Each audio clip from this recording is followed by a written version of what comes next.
Welcome back to Take 5. That was Olenka. My name is David Peterson, and the time is 9:36, and I'm joined in studio right now by David Espinosa. The North Toronto neighborhood of Jane Finch has long had the reputation of being one of the most dangerous in the city, but at its core is a community not unlike many others in the GTA, and that stigma has been difficult to overcome. 4 years ago, a young film school graduate decided to try and change that, and launched a website to help show the stigmatized neighborhood in a more positive light. It has since grown to include many cultural aspects, interviews by young journalists, and a guide for young people looking to get more involved with their community. His recent project is the development of a video, How to Deal with Cops, that helps people learn appropriate ways of dealing with police. David Espinosa has been following this story. David, why don't you introduce your guests? Good morning, everyone. We have Paul Nguyen here and Blacus Ninjah, who is a renowned hip-hop artist. And I guess right away, I just want to ask Paul right now, did you expect Jane and Finch to last as long as it has? It's been 4 years since you started it. What's up, David and David? Thanks for having us on the air. David and David. David and David. Yeah, it should be the David and David show. But yeah, the website. No, I didn't expect that much. I didn't really have that much of high aspirations for the website. Mm-hmm. But then it exploded, and I'm glad that it's turned out to be a really positive thing that a lot of other people could share with us. So that's a good thing, and it has basically introduced me to a lot of new people, including Blacus. Yeah. I think the website was like a bonding kind of tool that helps everybody feel, one with the community. So when they hear Jane and Finch, and then after they hear it on the website, their internet, I should say, they feel like, yo, that's where I know that place. That's where I'm from. So I think that's what's keeping us around so long. Mm-hmm. So it's like this is as an outlet of expression. What does it do for the people in the community? Could you give me any examples? Like, do you find that if people feel involved through expression, that they're inclined to help expose undesirable elements within the community, but as well cultivate the positive attributes? Of course, because if you keep everything inside and you don't get to express how you really feel, you're gonna be sick, right? So expression in regards to like artistic forms, music, art, paintings, poetry, whatever. Once you can get an opportunity to express it, and you have like a pulpit where people can hear you, it's like a form of therapy. Mm-hmm. So, and everybody may not rap. Some people may act. Some people may just want to be in promotion. Whatever you want to do, once you get to express your love for anything, it's beneficial for you and the community, for sure. Paul, what was it that you saw was lacking in the Jane Finch community? And I think that's something I want to talk about as well in a second, is that sense of community. But what was lacking that inspired you to develop the website? I think the main thing is having a bridge that people didn't generally have access to Jane and Finch. I mean, they could take the bus there, but they didn't necessarily want to go there.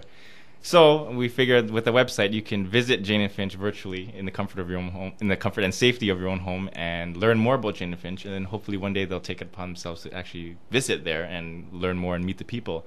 So it's just basically a door to the world where the residents can look out and the outside world can look in. Because Jane and Finch has always been like a self-contained universe that a lot of people, they don't even leave the borders. And it's basically a way to connect people. Give us a sense, though. I mean, Jane and Finch, obviously, it's more than just the four corners of those two streets intersecting.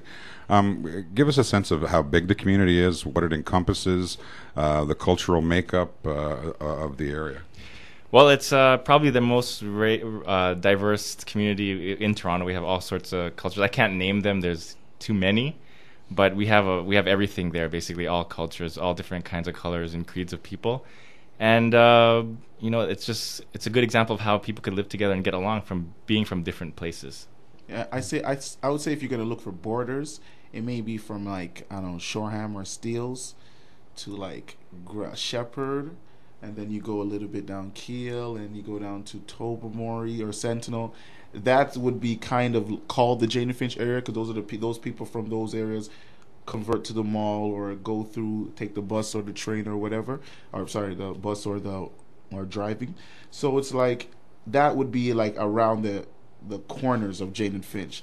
But unfortunately, when something happens, like at Jane and Wilson or Jane and wherever, they quickly say Jane and Finch. So this kind of it works both ways as a unifies us, but at the same time, it could work in a bad way to stigmatize us. So when something happens, because lately we've seen in the city that we've been facing what appears to be a sharp increase in crime. What do you think the authorities are missing that inhibits their ability to prevent these types of crimes, especially gun crime? Gun crime. Well, what the authorities need to do is, like we've been saying this a long time ago, and this is how we're doing the videos, know how to talk to people and know how to deal with people. And it's a vice versa thing too. Young people have no, I don't want to say no guidance, but the examples that we have out there, it's not really telling them how to talk to an officer or talk to anybody in general. So it's a two-way thing. We as people and as parents need to grow our children and properly, and also with the government, they need to also have a hand in it too, not always trying to make people feel bad. Election year. I mean, what should the politics doing during this election period out to Jane and Finch and other neighborhoods that are facing the same challenges? They shouldn't just be talking because it's an election year right now. That's the first thing. And I think everybody just wants politicians to just really listen to us and see our problems, and don't think it's a one wand easy situation where you can just ban this and the problem will go away. It's a social problem. So you mentioned that I guess the video aspect, and that's one of the things that excited me about Paul's project and your project, because you're working on this.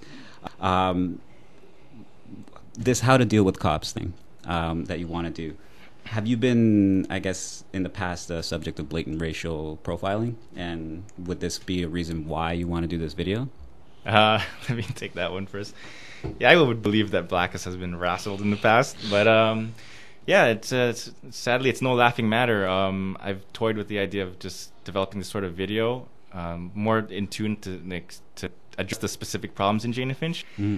And yeah, I've had some not so good experiences with the police officers, as well as like a lot of our members on the website. And then I realized just one time it was too much. It's they crossed the line, and now we have to be proactive and do a video like this. It's about time. We're going to come back right after traffic and talk about that. But first, we're going to take it back to the ITS lab for a final look at traffic. 401 westbound, moving slowly in the Perfect. collector. That's perfect. We didn't go too far into it. Now we can do a traffic break and come back and talk about it. Expect delays in the collector from just past Young to beyond the DVP. Taking a final look at the Gardner eastbound, you'll find congestion from before Park Lawn to Parkside. And a final So Dave, when we come back, I'll reset the room. Northbound on the DVP, you'll find maintenance beyond Urbania and Bloor. And going southbound, you'll find Blacus congestion Ninjah, right? from 401 to beyond Don Mills. Lakeshore eastbound, you'll find congestion from before Paul Jarvis, Nguyen, off and on until before Strong. Then going westbound, Then I'm going to sort of reset what we just started talking about. I'll direct it on to the Paul. QEW, you will find a Before the break, serious we were talking a collision little bit affecting the about left shoulder and video one project, how to deal with the lane cops. between Highway 10 and Credit River. From the ITS lab with Joseph Jacobson, I'm Laura Taylor.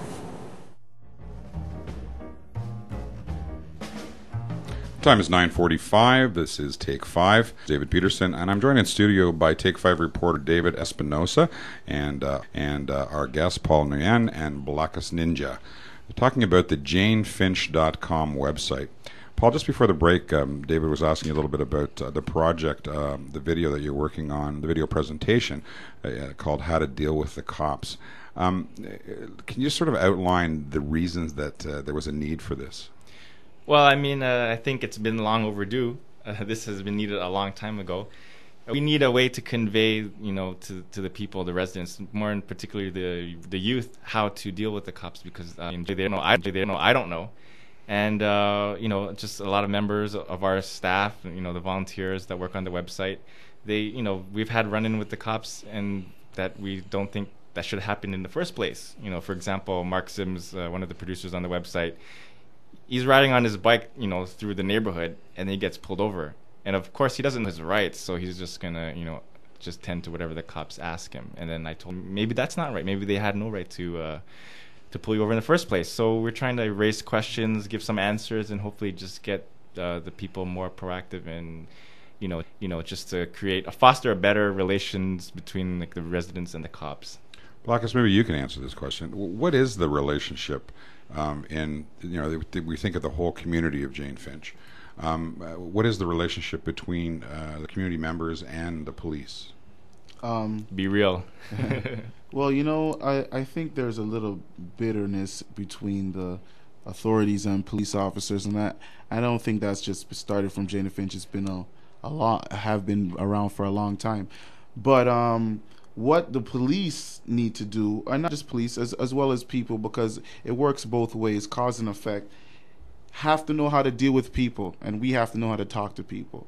So I think the videos that we're doing, especially this particular series of videos, are going to help both sides. It'll help the police officers, and it'll help the people that are being affected, because like young people nowadays don't really think about their rights. They just think that they can just do whatever they want. And at the same time, police officers with authority and power that don't know how to control it or handle it use it in their best interests when they feel that maybe somebody's giving them an attitude or those things. So I think that it's going to be a humbling thing for both peoples in the community as well as the authorities. That dynamic is, anytime you set up it, it's sort of based on fear both ways, that police are coming into a situation that there's this stigma and this sort of ominous, I've got a call at X address in the Jane Finch corridor kind of thing. And then, police, people that are not necessarily guilty of anything are afraid to approach them on some level because of, it sets up a very difficult barrier. Of course, I think that barrier is always, like I said before, it's always been there. So what we need to do now is, I guess, attack the barrier in a different angle. So, and a lot of people have seen one aspect of instigating fear and being the bully or the bigger brother. Now maybe we have to do it on a different angle, because the people that are being affected by this crime or gun violence is young people. Old people ain't dying no more, they say in these streets now. It's all the young people who are getting shot. So there's obviously some social issues or some unstable consciousness that these youths are going through. So we have to really attack that kind of that issue of the problem, and then we can handle the physical aspect of it. Well, in regards to the cops, have you been confronted about this situation by 31 Division? I think that's the station that's Jane Finch. Has anybody approached you saying that they don't want you to do this, or? No, we don't have any communications with each other. But I'd like to point out, like, in the particular format of the video that we're using. We want to make it an online video in a rap hip hop type format, because I think that's more popular, and that's what has driven the site in the past, is the whole rap hip hop culture, and that would reach the youth. These types of videos aren't actually new, and there have been government videos been produced in the past, whether it's in Canada or in the States. that help facilitate better understanding. But we think that having the popular street rappers such as Blacus and others in the video will get the youth to actually pay attention. And I have a feeling that they're just going to download the video, put on their iPods or PSPs, and watch the videos when they're going to when they're on the bus going to school, and they're going to learn a few things. And then if they do have an encounter with a police officer, that they'll know how to deal with it in a better way. But I guess what I wanted to know is how are you preserving the integrity of the project, like the legal aspects? How will you make sure that what you're illustrating for these youth will be what they need to shield themselves against prejudices, and also I guess protect themselves and their rights? Yeah, we have two good advantages. One is we have the street knowledge. We got people that have street knowledge that have dealt with the cops and have had negative experiences. So we're going to bring it real. We're going to show it how it really is on the streets, especially in the Jane Finch neighborhood, how residents act, a certain type of Jane Finch cop would act. We have some of our members on the website. They're in law school right now, and so they're tapping into their resources. They're going to give us the correct information so we can provide an accurate portrayal of what's really good on the streets. Yeah, because that is a huge obligation. If somebody, the obligation on your part is to make sure that somebody doesn't misinterpret a suggestion or clarifying their rights, perhaps, that would then potentially get them into even more of a jackpot situation. Blacus, you touched on something earlier that I think is really important as well, and that the website is also contributing to, and that's offering an opportunity for creative expression, and how important that was to you. And maybe let's focus for a little bit on that, because I think that's is it that many of the youth in that neighborhood and many neighborhoods around Toronto and around the world don't feel that they have an avenue or an outlet for that creative expression? I think so. I know so, actually. And this is not something, like I said, that's new to this, because every generation, the youth or the older generation don't understand the younger generation, and then we have something called like a discrepancy, and then next thing you know, the same people that weren't understood, are leaders right now, right? So I think that everybody's just worried about their future, and they're saying the direction that the youths are going is maybe not as progressive as they were, but they have to understand there's a whole new world out there. Television, internet, all these different influences, these major corporations that come with ideologies and concepts that they want to sell their product. All these things have an influence not just on us as older adults, but on the younger youth, because they are just going through it and they don't even know how to deal with their own emotions. So I think that these kind of videos and these tools are going to be a more popular way into teaching the youth how to deal with things, because now they may not know their timetables, but they know every Bow Wow song. You know what I'm saying? So maybe we got to approach them in a different way. And at the same time, you can't come corny with it. Like, you can't be not real, because they're going to see something that's not real, and they're going to automatically be like, oh, this is what these guys are trying to do. You have to come and, like, I don't want to say trick them, but you have to make them not know they're learning something. Yeah. Having lived, or you guys have lived in Jane and Finch, and there's that element where people don't want to talk. And what I like about this website and your project is that it allows people to come together. So I guess what are you going to be doing to I guess continue your project in terms of contributors and so on? Because I also saw like the interviews that you have with people from CBC and the Fifth Estate, and yeah, I have a bigger vision for the website, and unfortunately it might cost a few dollars, so the rollout might take longer. But yeah, we want to incorporate a lot of new technologies. Having a exclusive Jane and Finch Facebook or MySpace type of thing, where you can make your own email accounts, make your own web page, and then just message other people. And there's a lot of things that we can incorporate on the website. And just right now, we're trying real hard, because everyone's on a volunteer basis and everyone's putting their work down. How many people are, I guess, coming to the website? Is it just people from the city, or is it like an international thing, or? Yeah, actually, the web stats, it's pretty international.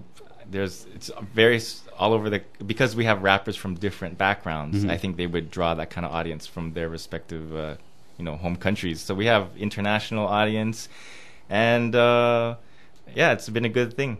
Okay.